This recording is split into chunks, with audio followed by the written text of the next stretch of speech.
What we want to do today is we want to complete our discussion of the production possibilities curve or the production possibilities frontier and go on to different material next time, supply and demand next time. Let me just kind of refresh your memory about this production possibilities frontier.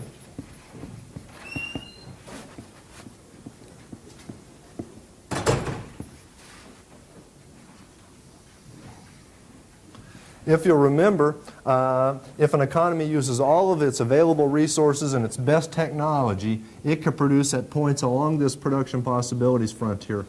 Of course, it could always produce under that point, less than the total amount possible, but if it does that, it's either not using all of its resources, it's not using its best technology, it's not producing efficiently.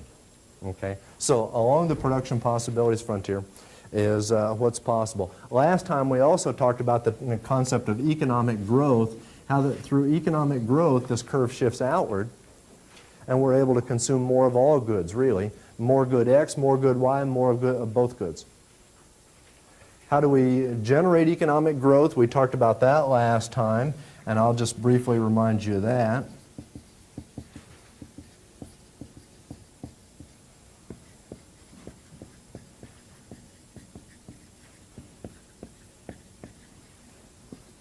What we said is, if the United States, that wasn't a very good diagram I drew right there, if the United States uses all of its resources for consumption goods only, let's say at point A, then what we'll do is we'll just consume everything that we produce right now. But that will not help the economy grow. If what we do instead is we devote some of our resources to producing consumption goods, maybe even most of them, but reserve some resources to producing capital goods, these capital goods can help the economy grow. More capital, and it's the additional capital that shifts this production possibilities frontier outward from its original point to some higher level. And so what we were talking about last time about economic growth, if you want economic growth, accumulation of capital is a good way to do it. More computers, more delivery trucks, more factories, more warehouses, and so forth. But more capital goods is the way to encourage economic growth. So what I mentioned to you is if you want the growth, you have to give up something. Here's the thing we give up. We give up consumption goods. You've got to be willing to forego, do without something in the short run, that is right now, do without something, in order to accumulate the capital goods that will push the economy to a higher production possibilities frontier. And I think finally I'll mention that I gave you guys as an example of that, not just you guys, but students at this university, students at other universities.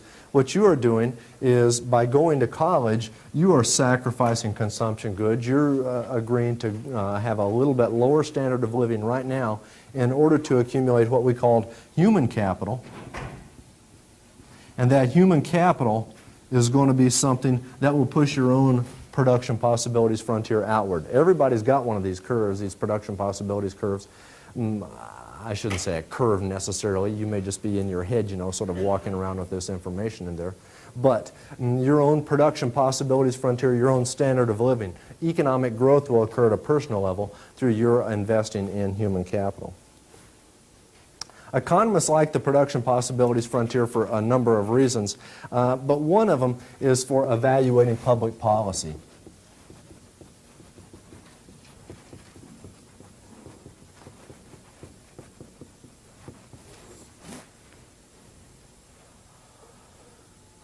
How do you know if a policy is a good one or a bad one? What economists do is they have something we call the cost-benefit approach.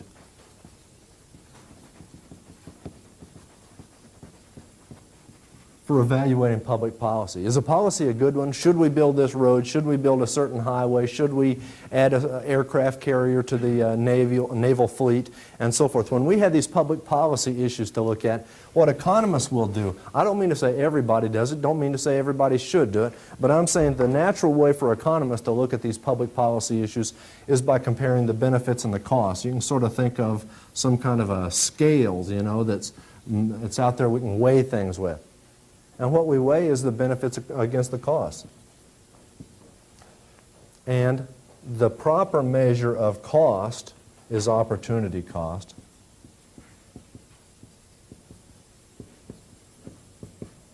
which is just what the Production Possibilities Frontier points out to us and emphasizes, opportunity cost. Now, let's take an example of healthcare policy. What's a good healthcare policy? Well, I'm not going to be able to tell you that because there's too many things in there for me to understand. I'm not an expert in that field. But what economists would start asking about with this healthcare policy, what's the best healthcare policy? They would start saying, well, you know, healthcare policy has a cost. And so what economists want to do is they want to measure that cost. They want to know what does it cost. And it depends. It doesn't cost, you know, let me give you an example. There's no single answer is what I was trying to say there. Suppose that we pay for health care policy through raising taxes. We say everybody is entitled to health care or deserves to have health care, and so let's just raise taxes on people in order to get the money to pay for health care that we're going to provide through public policy. What's the cost of that? Taxes. Well, the answer is when somebody takes your money away from you, your income, in the form of taxes, when they do that to you, then you or me or anybody else, I should say. But when our income is taken away from us in the form of taxes, that means that we have less money to spend. So if there is going to be a public policy to promote health care for all, and of course it's going to be expensive, that goes almost without saying, if we take that money from people as taxes in order to pay for the health care policy, the cost shows up in the form of things that people cannot buy for themselves now. Right? Those tax dollars come out of your bank account, so now you're not able to use that money in your bank account to buy things. But we don't have to pay for it in the form of taxes. Suppose that we say something like this. We're going to have health care, but the government can't afford to pay for it. We don't want to tax people.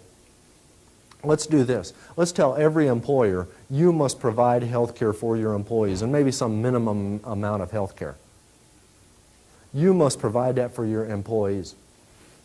What's the cost then? Well, the answer is it costs nothing to the government to tell employers they have to do this, but now the cost is shifted over onto the employers.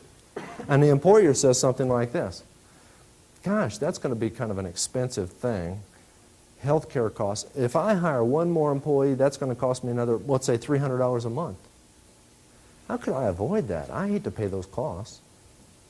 And so then the employer starts thinking, you know, I was thinking about hiring another employee, but that's going to cost me not only what I pay the employee, but it's going to cost me $300 a month for health care insurance. Why don't I do this instead? Why don't I have my existing employees work a little overtime? And if I've got, let's say, 20 employees, and each one of them will work just 20, 30 minutes a day in overtime, that would make it where I don't have to hire another employee. And now that I don't have to hire another employee, I don't have to pay those health care costs either. These employees already had, the ones that I'm telling them to now work 20 minutes overtime, they've already got health care because I'm already having to provide that. But I can, and I will have to pay them a wage if they work an extra 20 minutes a day, each one of them.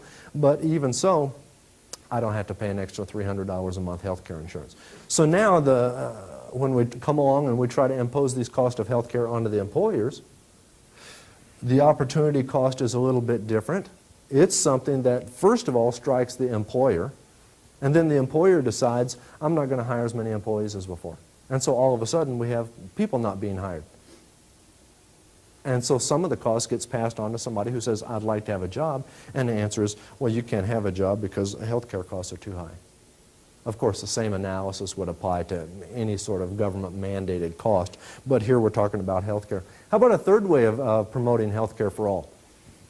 What we say is, well, we don't like this where the employers won't hire any new employees. That's a bad policy. And we don't like to have to take money away from people in the form of taxes because then they can't buy as many things for themselves and their families. So let's do it this way. Let's just tell doctors that they've got to provide health care for free. And I don't mean to say all day long, but let's say that out of an 8-hour day, you have to work a half hour for free for your patients. Then the doctors, you know, they start saying, well, I don't know if I like to do this. Half hour a day for free. And, you know, then they start doing things like, oh, boy, I'm feeling kind of bad here this last half hour of the day. I think I'm going to go home a little bit early. You tell those patients I won't be here because I'm not feeling so good. So maybe the doctor goes home. Or maybe some people say, this is a terrible thing, you know. I don't even enjoy being a doctor anymore now that they come along and just tell me I've got to treat these people in off the street. These aren't my regular patients. They're not getting regular health care. They're just sort of dropping in here. I'm having to treat these people. This is not as much fun. I don't like this. Maybe what happens is some people who are thinking about going to medical school, they just say, you know, I've heard from my uncle, the doctor, about this new policy where he's got to treat patients for and doesn't get to charge them. I don't like the sounds of that. My uncle hates the sounds of that. He's retiring a little bit early just to avoid it. I don't think I want to be a doctor. I think instead I'll go to law school. There's a better world. More lawyers, fewer doctors. I don't know when, that's probably not a better world. Anyway, but there's no way that we can avoid these costs of a policy. If there is a policy, it has a cost. And what I'm telling you is that economists are always looking under every rock and behind every tree. They're looking to find out where those costs are. And economists can't make that final decision, this is a good policy or a bad policy. We talked about normative economics before, normative economics being where your own values are injected into this. We don't make the policy decisions, of course, for people, because the actual weighing of benefits against costs, that's up to each voter to decide how they'd like to vote. But the point is that sometimes voters don't realize what these costs are, and economists are good at pointing out costs and good at giving us the information that we need in order to make this balancing decision that a voter has to make. Of course, we need the same kind of help to understand the benefits of policies, but what I'm saying to you is that the costs are the things that are very often ignored. Benefits are not nearly as often ignored because the people who are going to get this free health care, they know about it, they're willing to talk about it. Very often the benefits are out there, but the costs remain hidden. And I'm saying to you that the first step in overcoming this is to recognize from our Production Possibilities Frontier, every policy has a cost. There's none without cost. And even though the costs may be sometimes hidden, we've got to search those out if we want to make a wise decision, sort of balancing these issues one against the other. Everything has a cost. And I'll finally say that the political process sometimes obscures these costs. And I don't mean to say accidentally, but I mean sort of on purpose. If I'm a politician and I'm promoting this policy, this health care policy, then I want the health care policy. Maybe I'll be the sponsor of it. I'll have my name on it. It's the Tom Weyrich health care policy. It's the new policy to help millions of people. I'm a hero. So if I'm promoting this policy, then maybe it's in my best interest to not bring up sort of the negative side of it, to just talk about the positive. Oh, this is a wonderful thing. Millions of people will receive treatment. The costs, I don't really want to point those out. And so in the political process, very often the attempt is to conceal, to cover up, to at least not point out these costs. And so very often economists come along and say, hey, don't forget this. Same thing's going to be true if we talk about various things, Social Security reform, national defense policy. All of these policies have a cost. Let me use the Production Possibilities Frontier to talk about a certain policy situation. It's now quite a few years in the past.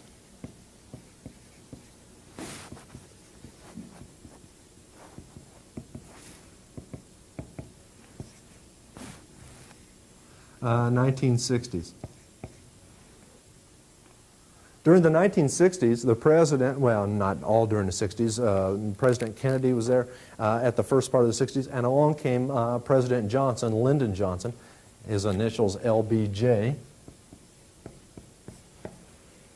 He was a president from Texas, of course, near Johnson City. Anyway, President Johnson came along in the 1960s. You can think of it roughly 1965. That was sort of a big year. 1965 or so. He came along and he says, you know, we're going to do some great things. The first great thing that we're going to do is we're going to stamp out poverty. Stamp out poverty. And here I'm sort of calling that butter. You'll know why in just a second. This is the guns and butter example that is so common for people to have talked about during this period. Stamping out poverty, it's sort of like we're giving these consumer goods to people. We're doing things for poor people, and we're stamping out poverty. And we'll call that butter. And another thing is, we're going to fight a war. War in Vietnam. Guns. So we've got this sort of domestic program going on to stamp out poverty, and sort of this international program going on to stamp out communism overseas, Southeast Asia. And this was, the one was called the War on Poverty, and the other one was obviously the war in Vietnam, and we had these two wars going on. And Lyndon Johnson said, you know, we're just not going to give up on either front. We're going to win the war on poverty. We're going to win the war on Vietnam. And what he did not take into account is this production possibilities frontier. And Lyndon Johnson's whole idea was, we'll do both of these things.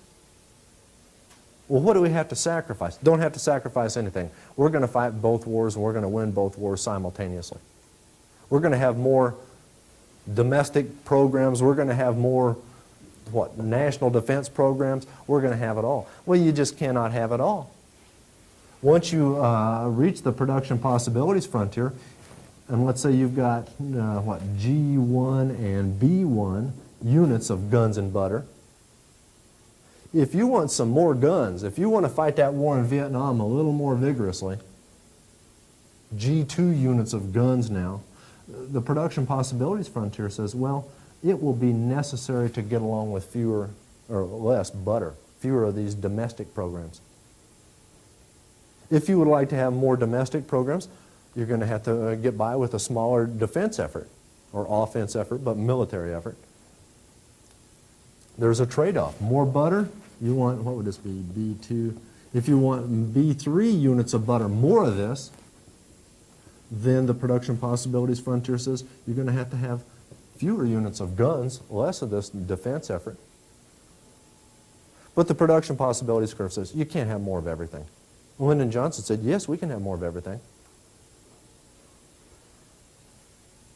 But then when he started to promote these policies, both of them, what he found out was, oh, I'm running out of money. What am I going to do? So then he turned to the Federal Reserve, which we will come back and talk about later in the semester, and he says to the Federal Reserve, hey, we need your help. We need some more money. And the Federal Reserve says, well, you know, we're reluctant to do that. If we put too much money in the economy, that would create inflation. Inflation is rising prices. We'll come back to that later in the semester. But Lyndon Johnson says, well, we got to have more money because we're fighting two wars at once. All of a sudden, he's starting to realize, man, something's got to give. And he decided it would be the Federal Reserve that would give. And so he put the pressure on the Federal Reserve. Federal Reserve printed more money, and what happened was prices started going up. In this particular case, because Lyndon Johnson did not realize that he had to make a trade-off. Do you want more of this or do you want more of that? You can't have more of everything. Because he didn't realize that going into it, neither he nor his advisors, then they ended up in a situation where they found out they couldn't have more of everything. They put the pressure on the Federal Reserve to help out with monetary policy, and then we started getting inflation. Rising prices. Increase in price, P. And that started in 1966, and it continued on to, I'm going to say about it depends on how you count these things, but about 1980, I'm going to say 4.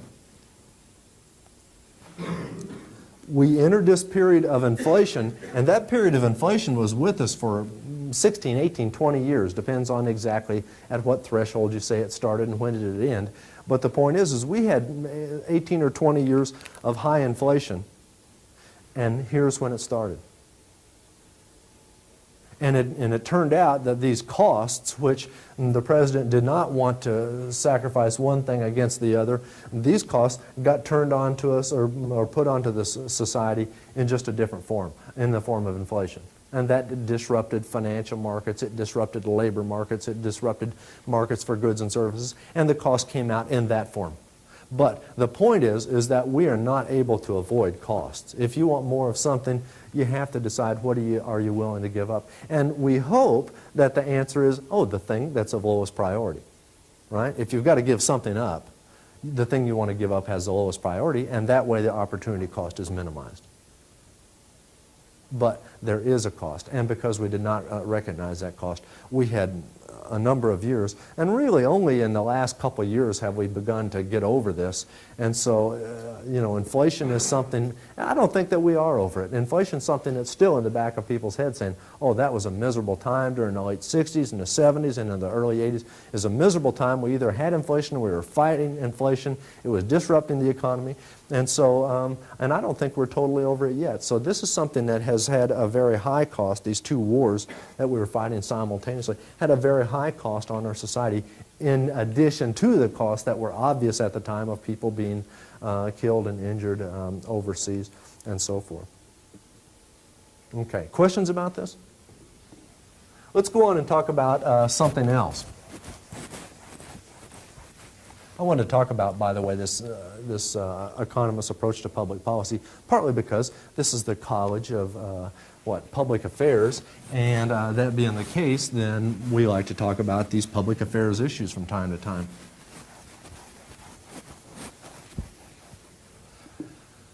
Let's talk about trade. And by trade, I mean trade with foreigners, trade with people in other countries. If it's within the United States or within any country, normally you won't hear it called trade. Normally it'd just be called commerce or buying and selling, you know, just ordinary markets. And when the term trade is used, very often what people mean is trade with somebody overseas, over borders at least, if not seas.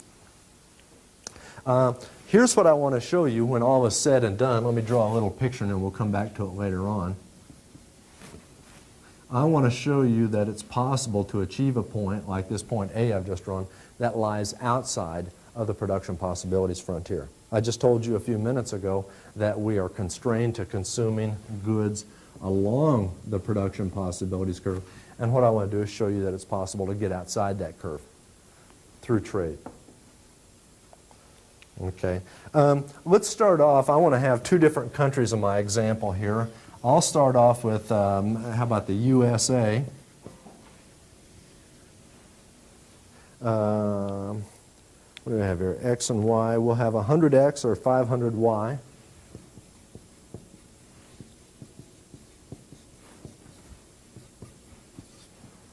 So we have two goods, and the United States is, with all of its resources, it can produce 100 units of X or it can produce 500 units of Y. Let's write down a little formula here. With all of our resources, 100X, or, and I'm putting an equal sign here, but with the same amount of resources, we could also produce 500 units of Y. Let's calculate opportunity cost. I'll divide by 100. So now 1X costs 5 units of Y. That's the opportunity cost of 1X. I mentioned to you the other day you need to be comfortable with calculating these. We could also calculate the opportunity cost of 1 unit of Y. Let's divide by 500. And so now this would say 1 unit of Y has the same value or the same opportunity cost as, 1/5 unit of X. And so here are our opportunity costs for either 1Y or 1X. We've got the cost. Now let's take another country. It doesn't make any difference what the country is. Let's make this, well, what would the country be? Canada. Canada. I just had those numbers in my mind but forgot them. 200 or 400.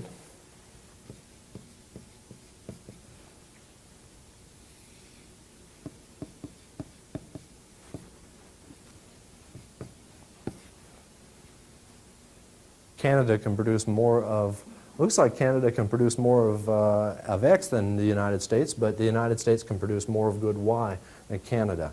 Let's calculate opportunity cost in the same way. Say 400Y equals, takes the same resources as 200 units of X, divide by 200, 2y equals 1x. So the opportunity cost of 1x is 2 units of y. If you want to get, and all this is saying is, along this production possibilities curve, if you want to get 1 more unit of x, you have to give up 2 units of y. Let's do the same thing by dividing by 400. So now we have 1y equals, what, 1/2 x. There's the opportunity cost of good y. If I gave you an example like this on the exam, then I would sort of show you this curve, let's say, and then it would be time for you to get busy and calculate opportunity costs. Okay? Trade. Specialize in producing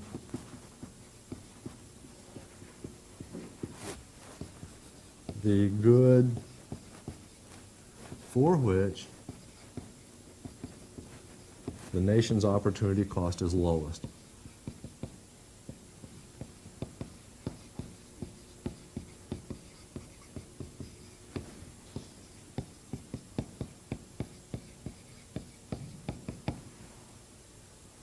This is the principle of comparative, and you know, sometimes people don't call it the principle, they say it's the law of comparative advantage.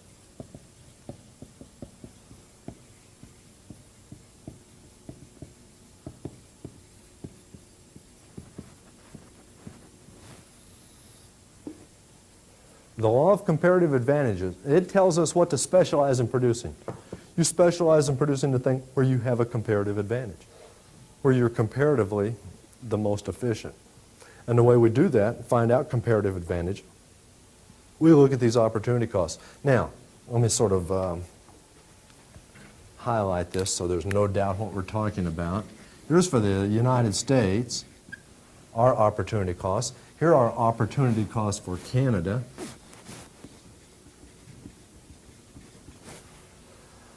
So, who has the lowest opportunity cost of producing good X? Here's the cost of 1X in the United States is 5 units of Y. The cost of 1X in Canada is 2 units of Y. In Canada, you can get an X by giving up 2 units of Y. In the United States, you have to give up 5. So Canada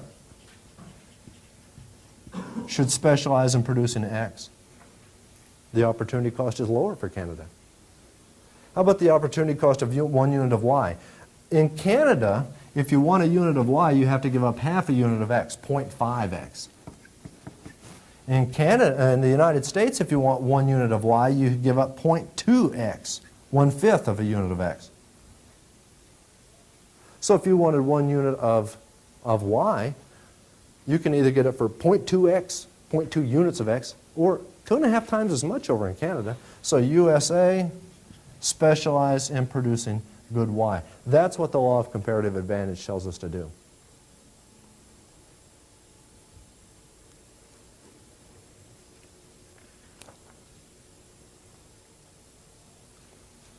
Now, let's go back and do a little bit more calculation because all the information's here for us to see what's going to take place. Let's say pre-trade, if there's no trade between these countries, both countries want some good X and both countries want some good Y. They don't want just one or the other. So before trade, let's say this happens.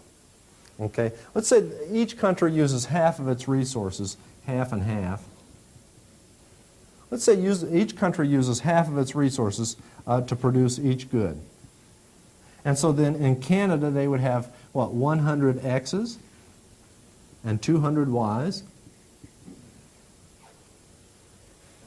Canada, 100 X and, what did I say, 200 Y. U.S.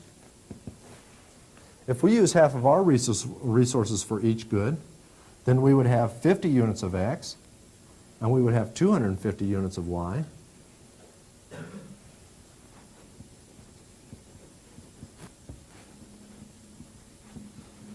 So we add this up. The total world production would be 150X plus 450Y. That's before trade, before any kind of trade.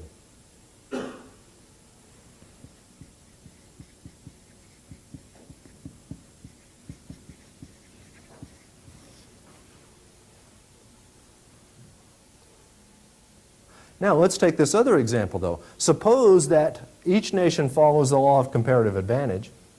Each nation specializes in producing something. Canada specializes in X. The United States specializes in producing Y. Each nation specializes in producing something, and then they trade off their surplus. And by the way, make no mistake about it, once you specialize, you must trade. Okay? And the same thing is not only true for nations, but it's true for individuals. You may be able to live out in the country and, like raise your own food and sort of make your own clothes a little bit and maybe make a shack someplace to live. Maybe you'll be able to do that. But if you start specializing, and let's say all you do is you grow food, you better get ready to trade with somebody, because if all you have is food, you're going to get cold in the winter, and you're not going to have a place to go inside when it's raining. If you've specialized and all you produce is one thing, you're just not able to satisfy your other needs. So once these nations begin to specialize the way that we're talking about here, they must trade with each other. Okay? So let's suppose they do that. Canada will specialize and produce. Well, if Canada, where's Canada over here? If Canada specializes in producing, what did we say? Good X. Canada can produce, in specialization, 200 units of X. 200 X plus 0 units of Y. They're specializing now. USA, if the United States specializes in producing good Y, the United States will produce 500 units of good Y and no units of good X. Total world production, let's add up. 200X plus 500Y.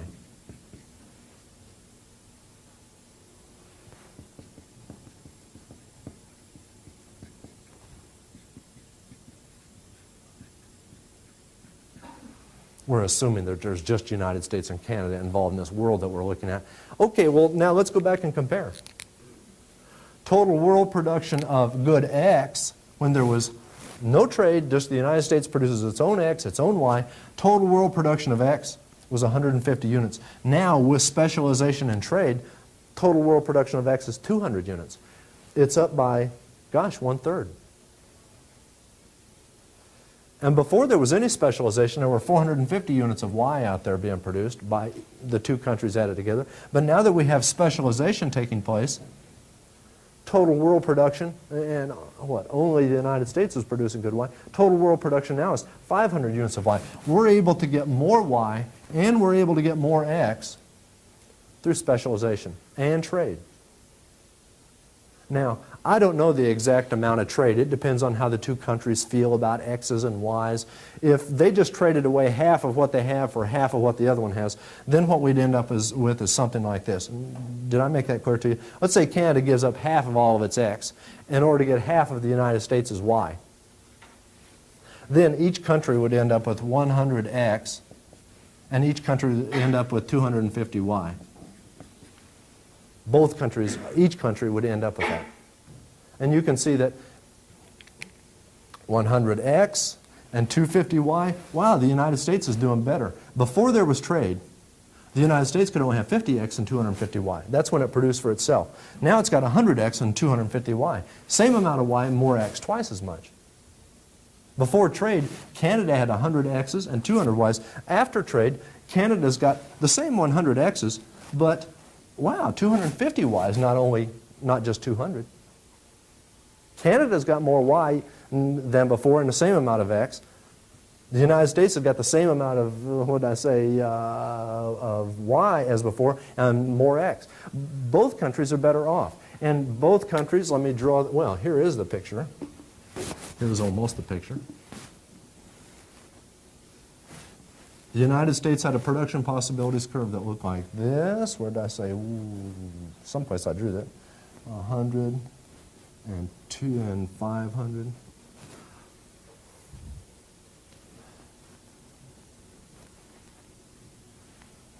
You know, I just missed that a little bit, didn't I?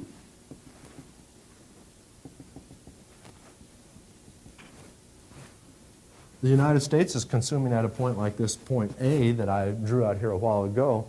The United States is able to consume with specialization and trade 100 units of X and 250 units of Y, and that is a point like A that lies outside the production possibilities frontier. We're not able to be out to this point through our own efforts. We can't be out at that point through our own efforts. We are constrained. If we're going to produce goods and services, we've got to produce along this curve or below the curve, but that's the best we can do. But we've found a way by specializing and producing, what do we say? The United States specializes and produces Y. By the United States specializing in Y and then trading away the excess Y for the other country's excess units of X, the United States can consume at a point beyond the production possibilities frontier. This is a very sort of technical discussion, but even though it's very technical, it's got a real common sense way of looking at it. All that we've done is this. We had a situation, let's kind of see if we can get the common sense here. We had a situation where the United States was a great producer of Y, a better producer than Canada. And we also had a situation, or have a situation, where Canada is a great producer of X, much better than the United States. And so if we specialize, each country does what it does best.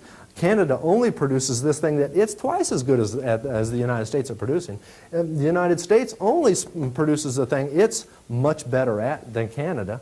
So each country is just doing its very best. And then they're trading with the other. And the other country, the trading partner, has an opportunity.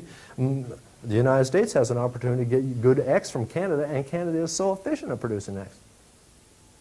Each country is made better off, just as each of us is made better off if, let's say, I trade a TV set with you and you mow my lawn 10 times during the summer. Each one of us is better off. I'm not very good at mowing lawns, but I got TV sets, and you want TV sets, don't have one, but you can mow lawns. Each one of us is better off when we trade. I'm better off. I'd rather have you mow my lawn than me continue to own the TV set. You're better off because you'd rather have the TV set and mow my lawns.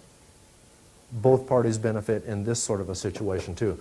We need to be able to calculate opportunity cost, though, so we know which country has a comparative advantage, and we know which country should, if it's trying to maximize its benefit from trade, which country should be specializing in X and Y and in trading off their surplus. There's nothing magical about these numbers where down here at the bottom I just said suppose each country trades away half of what it has for half of what the other country has. There's nothing magical about those numbers, but no matter how you slice it, world production of both X and Y has gone up from the no trade situation to the trade situation. World output has gone up, and it's possible for everybody to have more than before, both Canada and the United States. And let me finally sort of wrap this trade situation up by telling you something that many people believe, I'm going to tell you is not true. Some people believe this, that in trade, one side wins and the other side loses. And I'm telling you, that's not true. In the trades we just saw right here, both sides win. Now, it is true that we would like for the gains to be mainly on our side and not so much on Canada's side. But I'm saying to you, both sides win, and whatever the specific terms of the trade are, that's not the important issue. If the United States gets out here, that's great, but if we only get to that point, we're still better off. This point B, it's just a little ways beyond the production possibilities front. We're still better off than we were before when we had no trade. So, trade benefits everybody. Trade increases world production. Questions about this? Okay. Well, time to do a little more erasing. What we want to do is we want to talk about 3 questions that every nation must answer. And again, these are public policy type questions. This is not what a nation answers just kind of in secret. But these are policies. How are we going to handle this? 3 questions every society must answer. Number 1, what will be produced?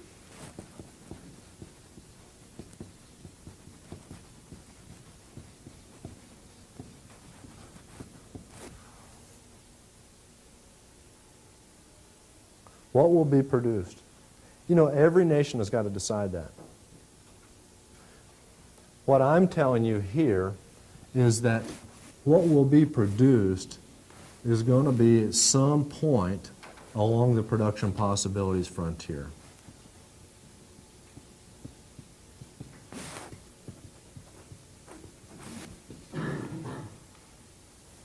What will be produced? Will we have a lot of X and not much Y, or will we have a lot of Y and not much X?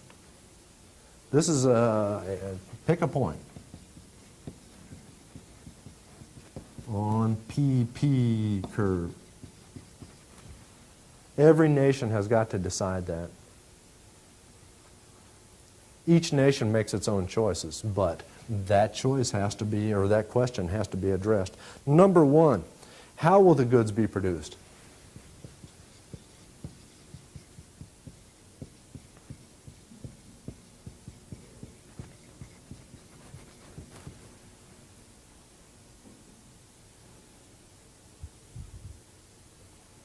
We're going to be efficient with our production. What are our laws and institutions? Laws, customs, institutions, etc., traditions. Suppose that we say something like, oh, we need a bigger military. How will that good, this bigger military, how will that be produced? There's different ways of going about that. They could just come out and scoop up people, you know, like one every 10th person out on the street. I see 10 people, pick up one, put them in a truck, take them out to some training station, and put them through basic training, give them a gun, put them out there in the military. That's one way of doing this. So how will the good be produced? That's one way. There's another way. You raise, through government, raise money through taxes and go out and say to people, we'd like you to join the military, and if you will do it, here's a bonus that we'll give you for signing a contract, and then we'll pay you a certain monthly payment, and then once you get out, we'll give you certain benefits then. That's another way of doing it. The same type of issue, or the same kinds of answers could be addressed. How are we going to get highways? The good to be produced is highway. Maybe we've decided to pick a point on the production possibilities frontier. We want 3,000 miles of highways to be built each year in the United States. We pick a point. We want those 3,000 miles of highway. But how are we going to do it? Could have people just come out of their homes and build a highway that's right in front of their house. Just like be on a work crew. And all you would do is just work on that 100 feet or 200 feet, whatever goes by in front of your house. And so for the next guy and the next guy and the next guy. That's one way of doing it. We don't happen to do it in the United States that way, but that is a decision that each nation has to decide. How are we going to do this? What are we going to produce? And once we decide that, then how are we going to go about doing this? You know what we do? We collect taxes, and then the government says, hey, we're trying to hire somebody that'll build a highway for us out here. And then contractors come along and they bid, yeah, I'm willing to build that highway, $3 million a mile or whatever. Okay, you've got the deal, come on out and build it. And then we leave people alone that are living in their homes. We don't make them come out and, you know, and work on the crew. We could produce highways with prison labor. We could get the prisoners out of jail, you know, and just take them out here on a work crew and make them work. There's different ways to answer this question. Each nation has to answer the question in its own way. But a lot of this is laws, customs, institutions. In the United States, there are certain things that we have in our laws and our customs where that we can't imagine a situation, well, like the one I just described. You come out and work on the road going by in front of your house. We can't imagine that. I mean, you can imagine it, but we can't imagine that being put in practice. Can you imagine what that would be like? The government would come along and they would say something like, okay, come out on Monday morning at 8 o'clock and go to work. And then what would Americans say? Yeah, I don't feel like that. I don't get up at 8 o'clock in the morning. Yeah, well, you get up tomorrow at 8 o'clock and come out here and get a pick and shovel and go to work. I don't really feel like it. I need to go on vacation. No, you may not go on vacation. You must do this. You know, it wouldn't be very long until somebody hired a lawyer and then they would get the Constitution out and they would find some clause in there that says, you can't make me go to work like this carrying a pick and a shovel. I've got my own job. I've got my own business to run. I got to go on vacation. I'm sick. I'm tired. I'm lazy. I just don't feel like it. Our laws and institutions would not allow us to answer the question, how are we going to produce that highway? We just couldn't answer the question in that form, or in that way. For whom will the goods be produced? Number 3.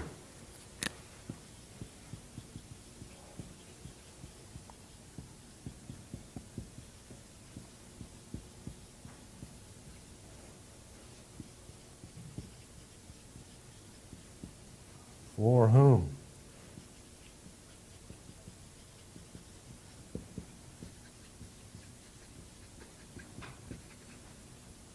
We talked about the rationing mechanism or rationing device earlier.